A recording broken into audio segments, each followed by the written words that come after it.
BPSC PT, CDPO PT एवं दारोगा PT के करंट अफेयर्स के क्लास में एसएन सिंह का अभिवादन स्वीकार करें। नमस्कार। आज हिस्टोरिकल से रिलेटेड कुछ चर्चा करेंगे। अक्टूबर में जो हाईलाइट रहा है और बिहार संदर्भ में भी रहे और भारत के संदर्भ में भी। और जैसा कि आज 31 अक्टूबर है, राष्ट्रीय एकता दिवस, सरदार वल्लभ भाई पटेल की जयंती पर यह मनाया जाता है। और प्रधानमंत्री नरेंद्र मोदी ने भी रोम इतने व्यस्त कार्यक्रम के बावजूद भी सरदार पटेल को श्रद्धांजलि दी और अपना संदेश दिया। और उसी प्रकार गृह मंत्री और सहकारिता मंत्री अमित शाह भी केवड़िया में, जहां स्टैचू ऑफ यूनिटी के पास श्रद्धांजलि सुमन अर्पित किया। और राष्ट्रपति रामनाथ कोविंद ने भी, यानी पूरे देश में मनाया जा रहा है राष्ट्रीय एकता दिवस के रूप में। तो इसकी चर्चा करेंगे, लेकिन सबसे पहले 11 अक्टूबर लोकनायक जयप्रकाश नारायण की जयंती मनाया गया। और मुख्यमंत्री नीतीश कुमार भी कदम कुआं स्थित महिला चरखा समिति भी गए थे और बहुत सारी बातें की और उनको याद किया। तो जयप्रकाश नारायण ऐसा नहीं है कि 11 अक्टूबर को जयंती के चलते खूब हाईलाइट थे, कल भी हाईलाइट थे। एक कि जेपी विश्वविद्यालय जो सितंबर में जिसके विचारधारा को जेपी विश्वविद्यालय ने हटा दिया था, जिसको लेकर बड़ी हंगामा हुआ था, उसको फिर शामिल कर लिया। और कल जेपी विश्वविद्यालय में जयप्रकाश नारायण के विचारधारा पर एक कार्यशाला का शुरुआत हुआ है, जिसको राज्यपाल फागू चौहान ने वर्चुअल रूप से उद्घाटन किया। और उनके विचार कहा कि जेपी के विचार आज भी प्रासंगिक है। उसी प्रकार कल एक और चीज़ हुआ था कि कंकड़बाग में जिस हॉस्पिटल की कल्पना 1979 में की गई थी, वह 2016 में उसका शिलान्यास हुआ। जयप्रभा मेदांता हॉस्पिटल का भी कल मुख्यमंत्री नीतीश कुमार और मेदांता के प्रबंध निदेशक अध्यक्ष डॉक्टर नरेश त्रेहान ने भी उद्घाटन किया और बहुत सारी बात हुई। तो जेपी कई मायनों में चर्चा में रहे हैं। तो जयप्रकाश नारायण बिहार के एग्जामों में क्वेश्चन पूछे जाते हैं और उससे रिलेटेड क्वेश्चन बहुत सारे होते हैं। तो जेपी के बारे में सारण जिले के सिताब दियारा में 11 अक्टूबर 1902 को उनका जन्म हुआ था, जो लाला का टोला आज कहा जाता है। सिताब दियारा का एक टोला है। और उनकी मृत्यु 8 अक्टूबर 1979 को हुआ था और पटना में हुआ था।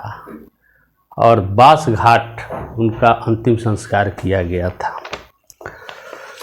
तो इस प्रकार जेपी चर्चा में रहे, क्योंकि उनके जीवन में उन्होंने 3 आंदोलनों से जुड़े।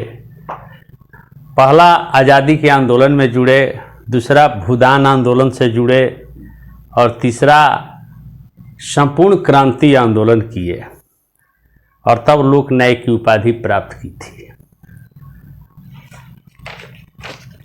वे पटना कॉलेजिएट स्कूल में पढ़े थे। उसके बाद हायर शिक्षा के लिए कैलिफोर्निया विश्वविद्यालय गए और फिर पटना कॉलेज में भी पढ़े थे।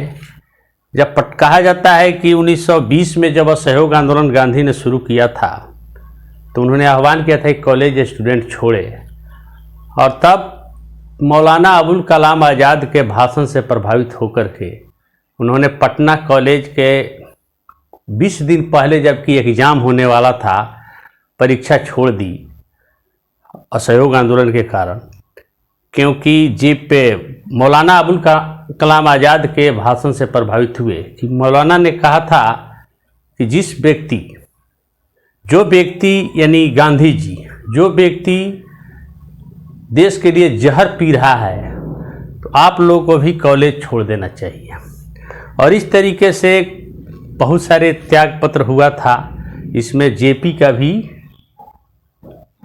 त्याग पत्र हुआ था पटना कॉलेज से, जबकि उनकी तैयारी अच्छी थी। उसके बाद वो कैलिफोर्निया विश्वविद्यालय में भी पढ़े। उसके बाद जब भारत लौटे तो जवाहरलाल नेहरू के प्रेरणा से वे कांग्रेस ज्वाइन किए, और उसके बाद कांग्रेस आंदोलन में जितने कांग्रेस आंदोलन हुए उसमें भाग लिए। फिर 1934 में, मई 1934 में पटना के अंजुमन इस्लामिया हॉल में जब एक कांग्रेस सोशलिस्ट पार्टी बना तो उसमें वे, कांग्रेस समाजवादी पार्टी बना तो उसमें वे सचिव बने, जबकि अध्यक्ष आचार्य नरेंद्र देव बने थे। और फिर 1942 के आंदोलन में भी उनकी सक्रियता खूब रही और हजारीबाग जेल में बंद थे। तो नवंबर 1942 में अपने साथियों राम मनोहर लोहिया, राम वृक्ष बेनीपुरी और श्यामनंदन मिश्रा के साथ दिवाली के दिन 9 नवंबर 1942 को 51 फीट ऊंची जेल की दीवार को उन्होंने पार किया और नेपाल के जंगल में चले गए और वहाँ छापामार युद्ध की नीति अपनाई अंग्रेज़ों के खिलाफ, और आज़ाद दस्ता का निर्माण किया, जिसमें राम मनोहर लोहिया रेडियो का संचालन भूमिगत होकर कर रहे थे, और राम वृक्ष बेनीपुरी भी थे और श्यामनंदन मिश्रा भी थे। जिस आंदोलन से प्रभावित होकर भागलपुर में सियाराम सिंह दल, महेंद्र गोप दल और बनारसी सिंह दल इत्यादि भी बनाया गया था। और वही जेपी के बारे में राम वृक्ष बेनीपुरी ने एक जयप्रकाश नामक पुस्तक भी लिखी थी। तो उसके बाद 60 के आज़ादी, उसके बाद कांग्रेस के बाद आज़ादी जब मिली तो नेहरू जी उसको मंत्रिमंडल में भी शामिल करने की प्रस्ताव दिया, लेकिन उन्होंने अस्वीकार किया।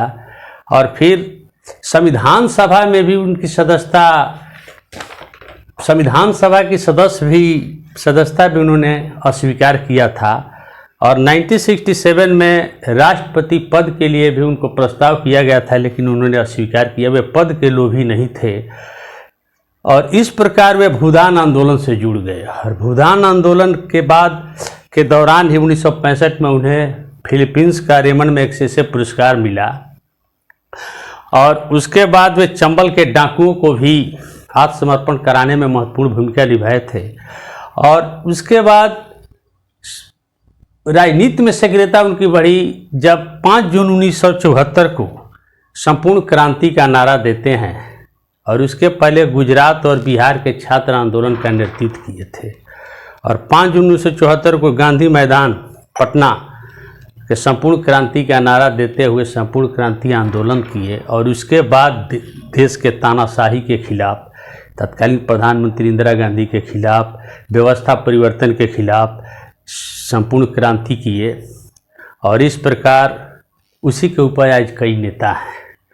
और उसके बाद इंदिरा गांधी के सत्ता समाप्त हुआ था चुनाव के बाद, और एक नई पार्टी जनता पार्टी बनी, और केंद्र में पहली गैर कांग्रेसी सरकार बनी जिसके प्रधानमंत्री बने मोरारजी देसाई। लेकिन जेपी उस समय भी कोई पद नहीं लिया। और उन्होंने 1973 में इसके पहले एक यूथ फॉर डेमोक्रेसी नामक संगठन भी बनाए थे, और एक प्रिजन डायरी नामक पुस्तक भी लिखे थे। तो इस तरीके से जेपी के बारे में बहुत सारा ऑब्जेक्टिव क्वेश्चन हो सकता है। उसी प्रकार एक है 18 अक्टूबर बिहार राज्य कला दिवस। बिहार राज्य कला दिवस देखिए 2016 से 17 में बिहार सरकार ने मौर्य युगीन यक्षिणी की मूर्ति मिलने की शताब्दी वर्ष मनाया था। उसी की याद में 18 अक्टूबर को 2016 से राज्य कला दिवस के रूप में घोषित किया और अभी मनाया जाता है।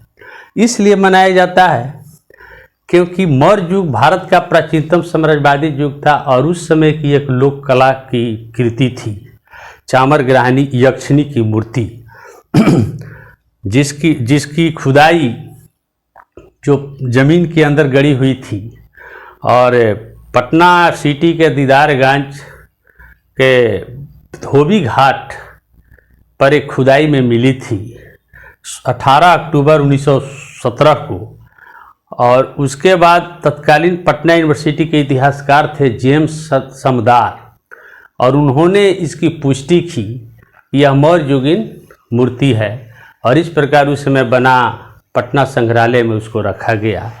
कहा जाता है कि इस जब मूर्ति मिली तो थाने में जो FIR दर्ज कराया गया था उनका नाम था, अब जिस व्यक्ति ने FIR दर्ज कराया था वे काजी अफजल थे उर्फ गुलाम रसूल ने किया था, FIR दर्ज कराया था और इसके बाद वो पटना संग्रहालय में रखा गया।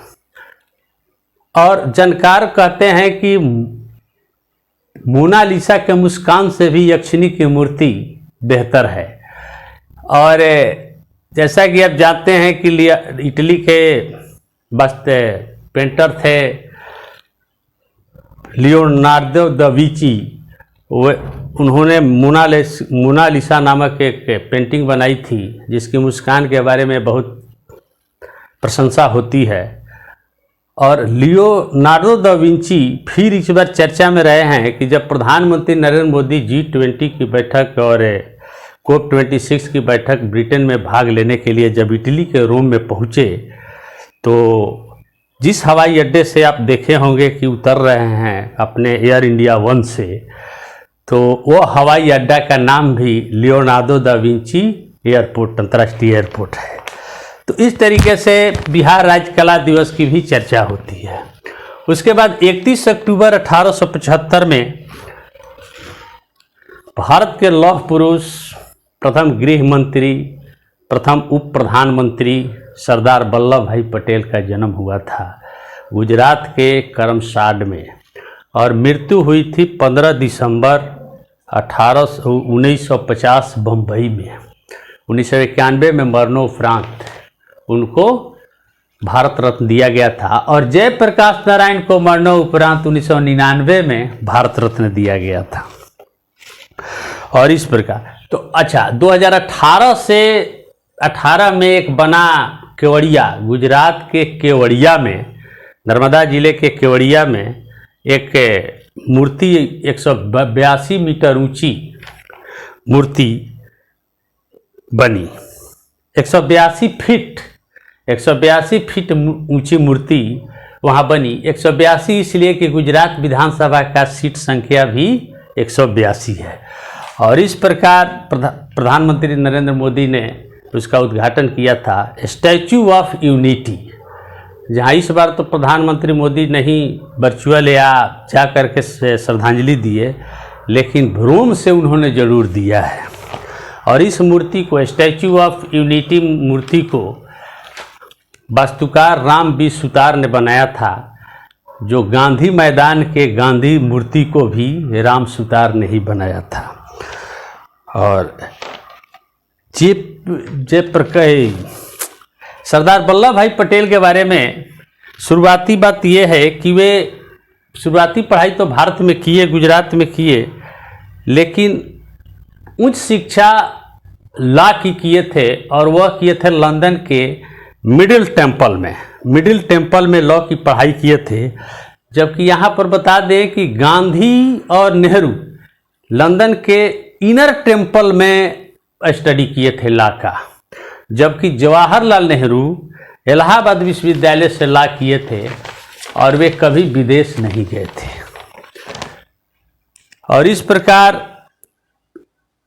पहली बार वो एक ब्रिटेन से जब लौटे तो गोधरा में अपना प्रैक्टिस शुरू किया और एक क्रिमिनल लॉयर के रूप में प्रसिद्ध हुए थे।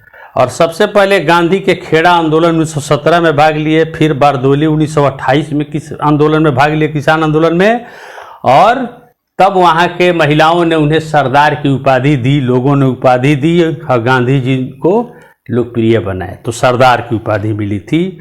आज़ादी के बाद वे पहले उप प्रधानमंत्री एवं लौह पुरुष के नाम से जाना गया, क्योंकि वे 565 देशी रियासतों को एकीकरण कराने में महत्वपूर्ण भूमिका निभाए थे। राष्ट्रीय एकता इसीलिए मनाया जाता है। और चूंकि वे जम्मू कश्मीर के पक्ष के बारे में नेहरू ने उनको रोक दिया था कि बाकी रियासत को एकीकरण कीजिए, जम्मू कश्मीर के बारे में मैं करूँगा, लेकिन अंततः जिसे कांड हुआ था, पाकिस्तानी अटैक हुआ था, तो महाराजा हरि सिंह ने स्वयं 26 अक्टूबर 1947 को भारत में विलय पत्र पर हस्ताक्षर कर दिया था। लेकिन पटेल के चलते बाकी देशी रियासत तो एकीकरण हुआ ही। जूनागढ़, अच्छा, तो जम्मू कश्मीर 26 अक्टूबर 1947 को आज़ादी के बाद हुआ। उसके बाद दूसरा राज्य हुआ था जूनागढ़ 9 नवंबर 1947 को, और तीसरा राज्य हैदराबाद रियासत जो नवंबर 1948 को ऑपरेशन पोलो के द्वारा पुलिस कार्रवाई किए थे पटेल ने, और चौथा राज्य भोपाल 5 जून 1949 को भारत में विलय हुआ था। और इस प्रकार एक क्वेश्चन हो सकता है कि आज़ादी के बाद कितने देशी रियासत भारत में मिले थे, तो 4।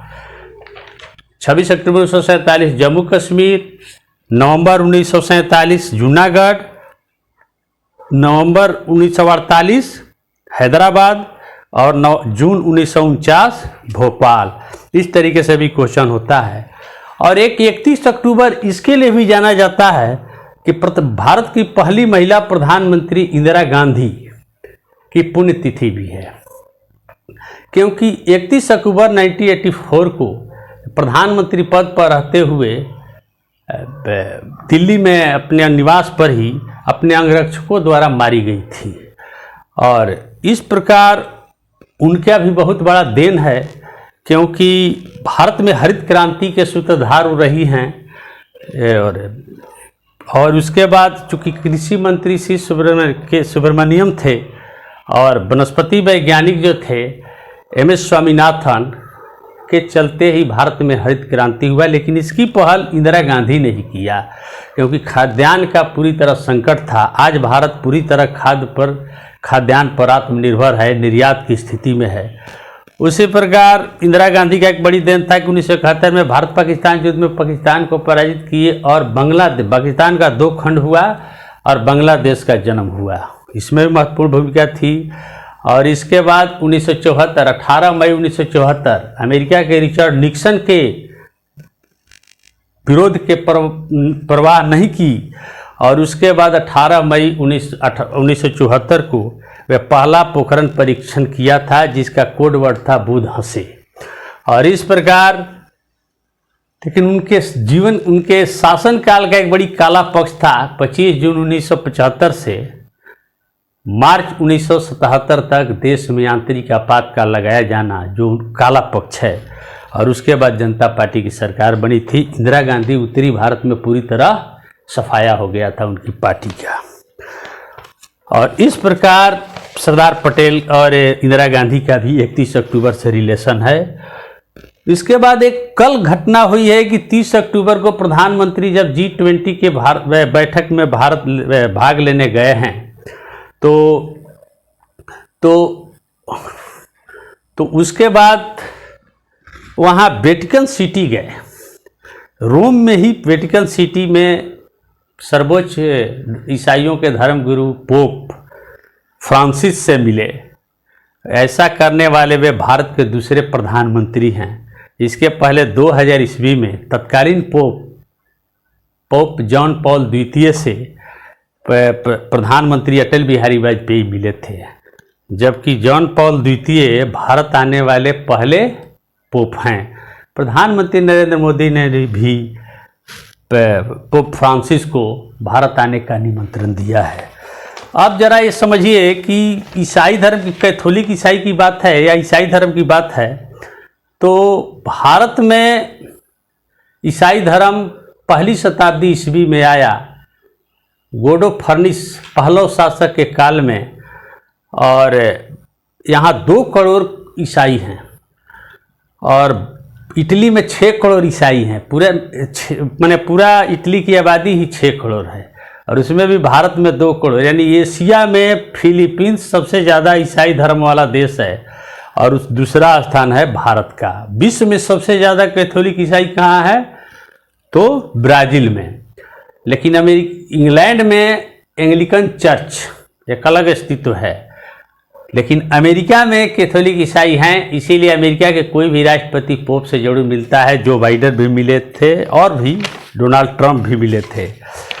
वेटिकन सिटी विश्व का सबसे छोटा संप्रभु देश है, जो रोम के अंदर है, और इसके वर्तमान जो पोप हैं फ्रांसिस द्वितीय, जो अर्जेंटीना के मूल निवासी रहे हैं। ये मार्च 2013 में पोप बने थे। और मोदी जो मिले वेटिकन सिटी के किस पैलेस में मिले थे? तो एपोस्टोलिक पैलेस, एपोस्टोलिक पैलेस में प्रधानमंत्री नरेंद्र मोदी पोप फ्रांसिस से मिले।